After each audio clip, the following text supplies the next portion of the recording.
Well, the Southern Maryland Blue Crabs fought back last night after a very tough 5-4 loss in Game 1 of the series against the Charleston Dirty Birds. The Blue Crabs got themselves back in the win column last night with a 9-3 win. Alex Marathi went 7 strong innings. He allowed just 2 earned runs. The Blue Crabs got the bats going last night in a big way, scored runs in 5 of their 8 innings at the plate. Tonight, the Blue Crabs look to take the series over the Charleston Dirty Birds in the rubber match, Game 3. As Mitch Lamson takes the mound for Southern Maryland, he'll go up against Alec Cassena. We're going to have a lot more on this matchup, so lineups, defensive alignment, and a lot more information on your pitching matchup in just a few minutes. But first, we had an opportunity to talk with Zach Collier before the game. We apologize, the audio is a little bit spotty, but bear with us as he had a lot to say on his return from injury as he gets back into the lineup.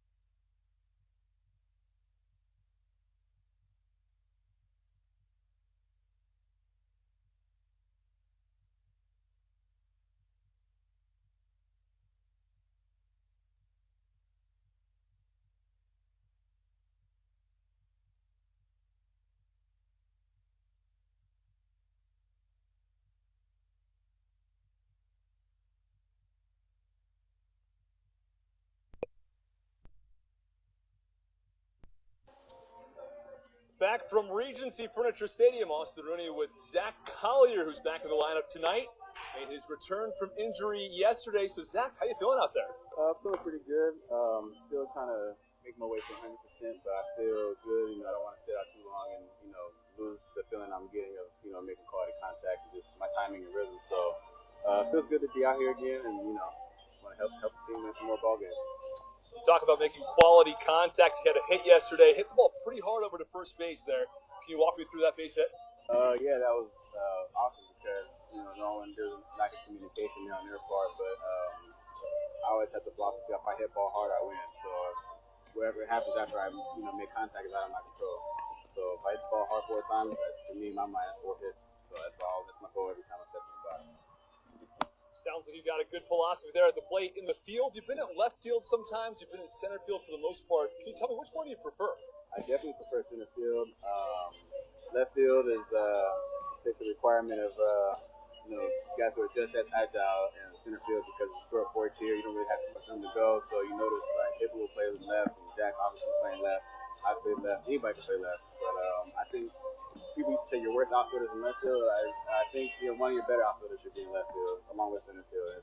You're fortunate enough to have 3 center fielders on the field, maybe even 4 if you still Hibbert. So yeah, I'd much rather prefer center field. Just have solid defense. How do the shadows play into things defensively? I see here early in the game, a lot of times it looks awfully tough. You were fighting the sun last night early in yesterday's ball game. Yeah, every night. Seems like everywhere we go, just about the sun is right there. And then it's like, damn if you do, damn if you don't. You wear the sunglasses, but if the sun's going down, it's dark, so then, you can't really see the ball, off the bat, true spin. And then if you take them off, you still got the sun factor. So just learning to communicate with the outfielder and maybe not dealing with the sun as much, or maybe his angle to the ball will be different where he can get to it. And having those guys to help out with that and communicating, point the ball out, stuff like that. So there's definitely ways to help each other out. You can't see, you got to communicate that. Back to your time at the plate here. You've been in the 3 spot. You've been further down the lineup, sometimes the 6 or 7 spot. Is there a spot you like in the lineup? I definitely love third. I just like being in the lineup. I think everything, my job doesn't change as a hitter. My ability, my touch, my ability doesn't change. So whether I'm hitting ninth or leadoff, I'm definitely going to have the same approach and hit the ball hard. Any thoughts about facing Alec Cassena tonight, the big righty? No. I try to treat everybody the same. Just hit what I know I can and stick to my approach and treat them like everybody else. Well, we have our last segment today, and it is the trivia question segment, a new segment we've started with all of our players and managers, all of our interviews here. So, Zach, of course, Vin Scully passed away a couple of days ago. Our trivia question for last night's ball game was how long was his broadcasting career? Passed away at the age of 94. So, what's your guess here? That's a tough one. I'm gonna say had to be 50. I mean, I feel like he got in the game when he was pretty, young, and definitely I think was in his 80s before he retired. So, I'm saying the ballpark of 40, 50 years. I don't know, half his life. 67 years. 67 years. That's amazing. I wanted to Google it. I have my phone right here. You were watching me the whole time. I couldn't do it. We had on the broadcast last night Brian Hauk, who just left yesterday, who was with us for about 6 months on our sales staff, was on the broadcast. He guessed 68 years. Wow. He was one off. We had some pretty good guesses. A couple people guessed in the 40s like you did. We had one person. Nobody got 67 right on the nose. We had some close ones. Wow, that's amazing. That's a long career. I've always had a dream, I never made specifics, but my dream of mine, growing up in LA, that I wanted to hear him announce my name, and give my whole backstory of my heart surgery, and just kind of talk about my road, and I just wanted to meet him. That was a dream of mine, but I'm sitting on the other side. Exactly. See you on the other side is right. Well, thanks, Zach. Thank you. Appreciate it. Well, you heard from Zach Collier moments ago, and his return to the lineup. Gave it his best guess on last night's trivia question after the tragic passing of Vin Scully at the age of 94, his 67-year broadcasting career. We're going to run you through the starting lineups for both the Southern Maryland Blue Crabs and the Charleston Dirty Birds around the defensive alignment and the starting pitchers for both sides. Starting with the Charleston Dirty Birds, they've got Anthony Seymour, who's going to get things going. Nick Heath bats second. Edwin Espinal, who has 3 home runs already in this series, is in the 3 spot. Alfredo Gonzalez is the cleanup hitter. Angel Beltre, also known as El Picante, he'll bat 5th. Diego Goris is the 6th hitter. Jovan Gonzalez bats 7th. Angel Garcet is in the 8th spot, and closing out the lineup is the second baseman, Scott Kelly. Now for the Southern Maryland Blue Crabs lineup, it's Jack Sundberg who gets things started for Southern Maryland back in left field. Michael Wolanski bats second. He's at second base. We just talked about Zach Collier. We just talked to Zach Collier as well. He's in the 3 spot in the lineup tonight, just as he would like to be, as David Harris is the cleanup hitter. Alex Crosby in the 5 spot. Braxton Lee will bat 6th. He has 3 home runs in his last 5 games. Jared Walker is the 7 hitter. Ryan Haug is doing the catching tonight. He bats 8th, had 2 hits last night. And Michael Baca closes out the lineup at shortstop. The pitcher for the Blue Crabs tonight is Mitch Lamson. Well, let's take you around the diamond. First for the Southern Maryland Blue Crabs, Sundberg in left. In center field, it's Zach Collier. In right, it's Braxton Lee. From third to first, Alex Crosby at third, Michael Baca at short. Mike Wolanski is at second base. Jared Walker at first base, while Ryan Haug does the catching for Mitch Lamson. And for the Dirty Birds, in left field, it's Angel Beltre. In center, Anthony Seymour. In right field, it's Nick Heath. At third base, Angel Garcet. Shortstop is Diego Goris. At second base, it's Scott Kelly. And over at first base, it is Edwin Espinal. Behind the plate, doing the catching, it's Alfredo Gonzalez for Alec Casena. While your umpiring crew is Rob Massaro behind the plate. Jerry Burrish is at first, and Mike Mackey is the third base umpire. Well, it's just about time for the start of tonight's ball game. We have the national anthem coming your way in just a couple moments. Let's break down the pitching matchup before we toss it to break, as the Southern Maryland Blue Crabs will go with Mitch Lamson tonight. Lamson's had a tough go of things, especially more recently, as he has lost his last 6 decisions in 6 consecutive starts. Was 0-5 across June with a 7.11 ERA. Had a couple of decent starts. At Long Island, he went 6 2/3, allowed just 3 earned runs, but his last time out at home versus High Point, 5 innings, 7 earned runs from the lefty.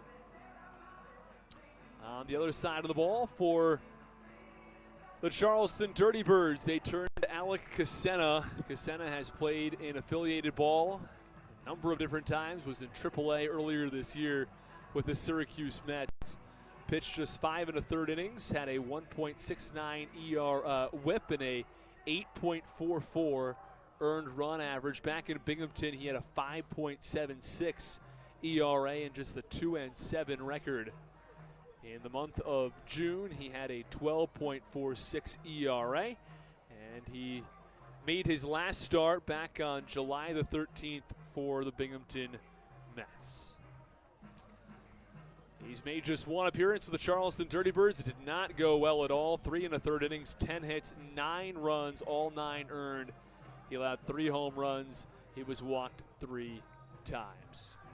Gives you an idea of what we're looking at for tonight's ball game. The Blue Crabs come in. They trail by 2 games in the North Division in the second half. They've, of course, locked up a playoff spot already by winning the first half with the best winning percentage in Atlantic League history, 48-18. We'll step aside for the national anthem. When we come back, it's time for first pitch in Southern Maryland.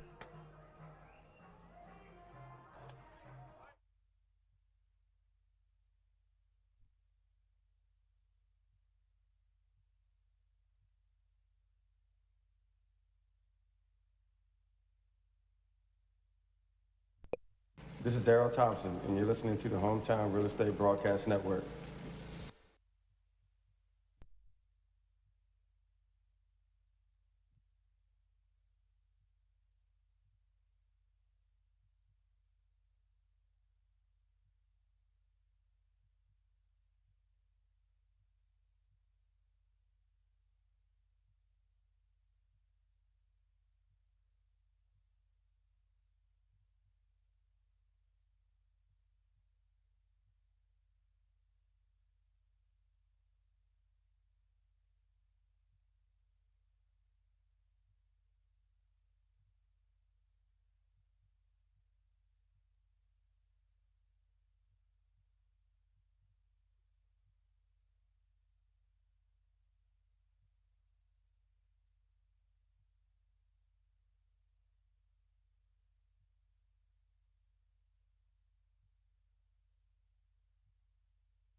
National anthem.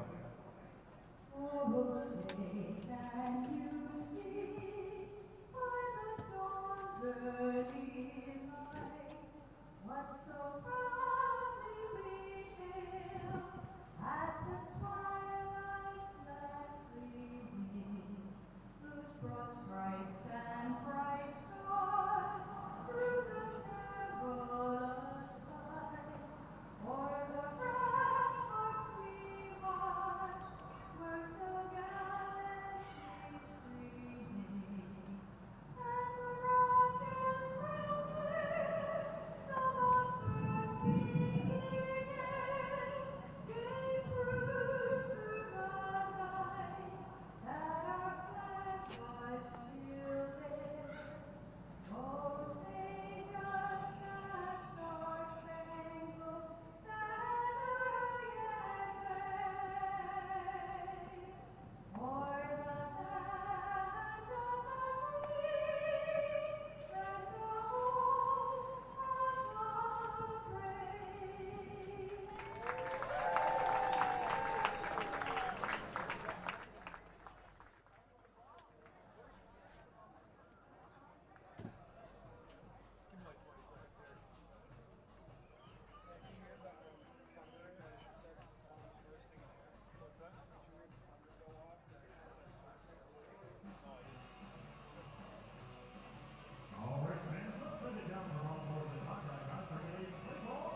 Well, Mitch Lamson takes his practice pitches as he's just about ready to go for the start of this evening's ball game between the Dirty Birds and the Blue Crabs. Mitch Lamson is looking to get back into the win column after he has struggled in his last 6 appearances. He is without a win in his last 6. He came into that stretch of play pitching really quite well in the month of July. Or I beg your pardon, in the month of June he had a 2.70 ERA.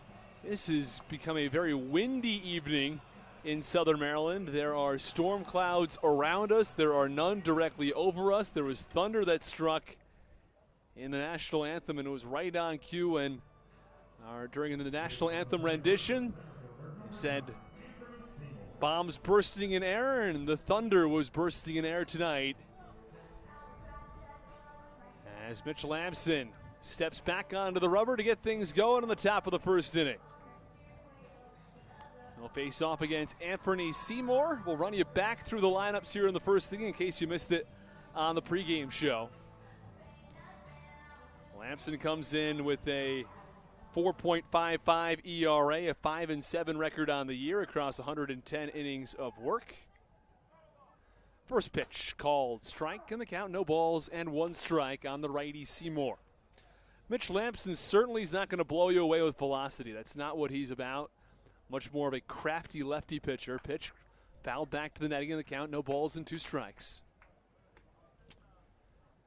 So it will be Seymour followed by Heath and Espinal.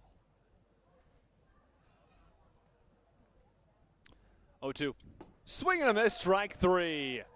Breaking ball. And Mitch Lamson drops the hammer for the first out.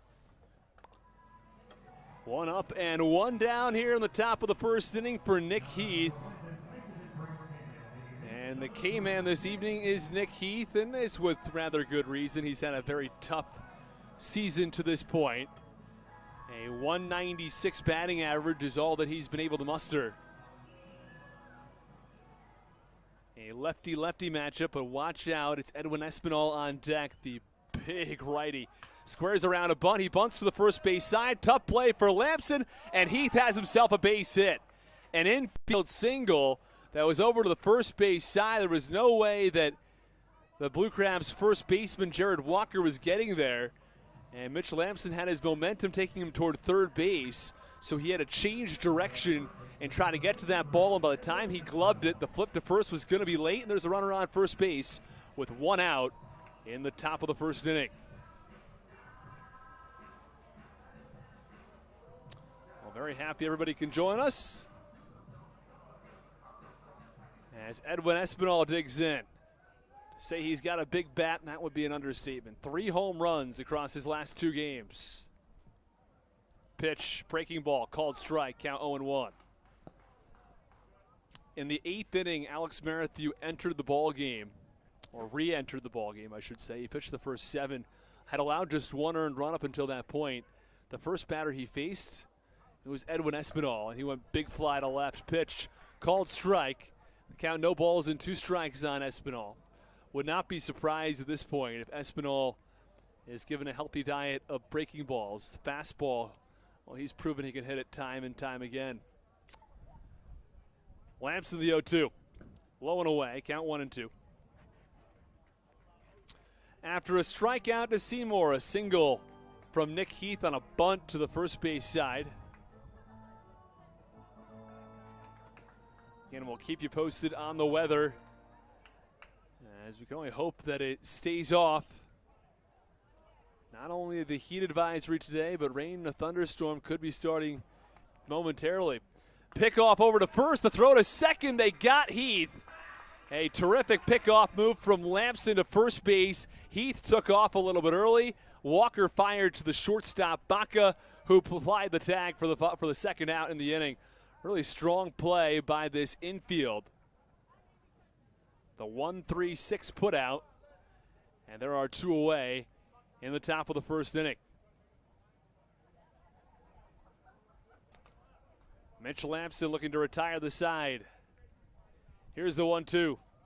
Swing and a miss, strike 3. Espinal goes chasing at a breaking ball in the dirt, and that ends the top of the first inning. Well, Mitch Lamson faces the minimum. He allows a base hit, but adds a pickoff to his resume at the end of the top of the first inning. There's no score. Blue Crabs coming to bat when we come back.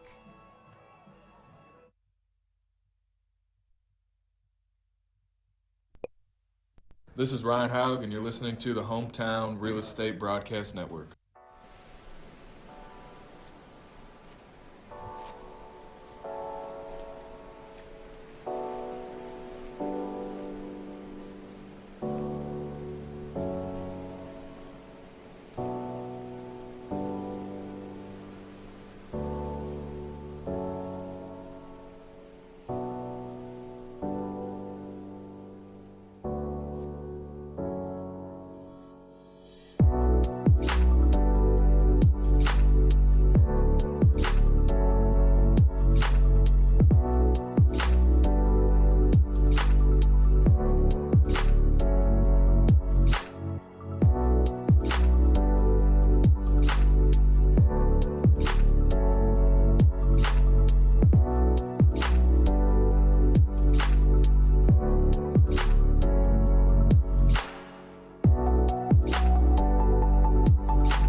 Well, the rain has started to fall here at the Reg in Waldorf. The pitch is a little bit low and into the count, 1 ball and no strikes. And you have to worry that maybe it's light rain now, but it could pick up and be very heavy rain and not all that distant future.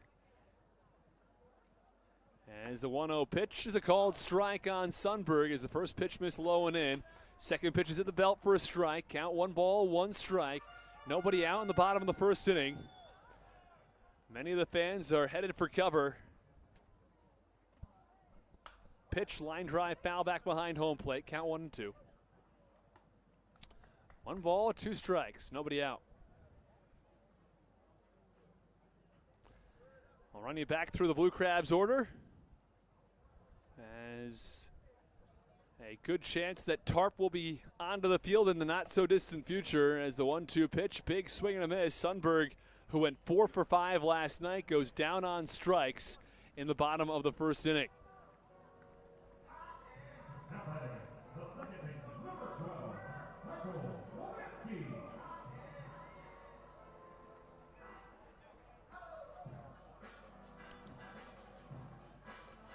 And the rain has started to fall much more heavily.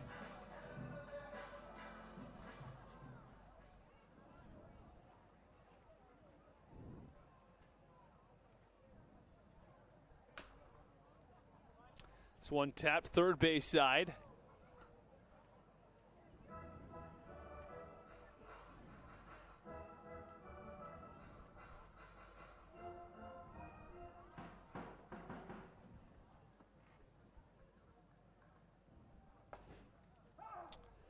And the 0-1 pitch, the 1-1 pitch is in there for a strike. We apologize for the lack of commentary in the last couple of moments. We're trying to get everything all ready just in case, make sure our cameras are just fine as the thunder rolls in above, and our third base camera just needs to make sure it's in the dugout safely. 0-2 pitch on the ground slowly toward third base. It tiptoes the third base line and goes foul.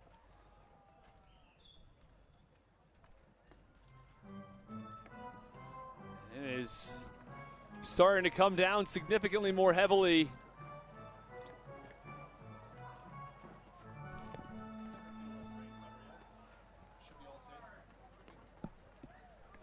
And the rain is falling more and more heavily, and that's going to do it. We're going to put the tarp on the field. It's the bottom of the first inning. Michael Wolanski was mid at bat. The count's no balls and 2 strikes. But we are about to head into a rain delay. The Blue Crabs and the Dirty Birds are scoreless in the bottom of the first as rain is very much in the picture at the Reg in Waldorf. Don't go anywhere. We've got a rain delay. We'll keep you posted on when we'll be able to resume play this evening.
Well, fans, we have some unfortunate news tonight. The Blue Crabs and the Dirty Birds have been rained out officially. The ball game was in the bottom of the first inning. There were 2 strikes on Michael Wolanski and a scoreless one, and the thunderstorms and the rain hit very, very hard and very, very fast. And there would be at least a few hours of groundskeeping work that needs to be done to the field after the rain came in very strongly. The infield looks fine because the tarp's been on the field, but the outfield has been flooded with water, especially the warning track, and there's just too much work that needs to be done to the field for it to actually drain properly and for us to play a baseball game here tonight. So that's going to do it for tonight's ball game. The makeup date will probably end up being in Charleston since the Blue Crabs play the Dirty Birds on the road for 3. This home game is probably going to end up being a road game as a result. Whether or not the Blue Crabs will bat second in that game or whether they'll bat first, that remains to be determined. But as far as the way things look between the Blue Crabs and the Dirty Birds for tonight's ball game, it appears that that will be no longer, as the Blue Crabs and Dirty Birds have officially been postponed tonight. We apologize that the weather came in such a way and the bad timing tonight, but that's the way it goes sometimes. That's baseball, and that'll do it from us here this evening from Regency Furniture Stadium. We'll be back with you tomorrow at 6:35 p.m. Hopefully the rain holds off tomorrow, but fans, thanks for tuning in and joining us. If you're in High Point, I beg your pardon, if you're in Charleston, a fan of the Dirty Birds, we appreciate your viewership over the last 2 nights. And if you are a Blue Crabs fan, as always, we appreciate it. Well, we're going to finish our broadcast, as always, here on the Hometown Network with just a few words. Let's go Blue Crabs. Have a nice night, everybody.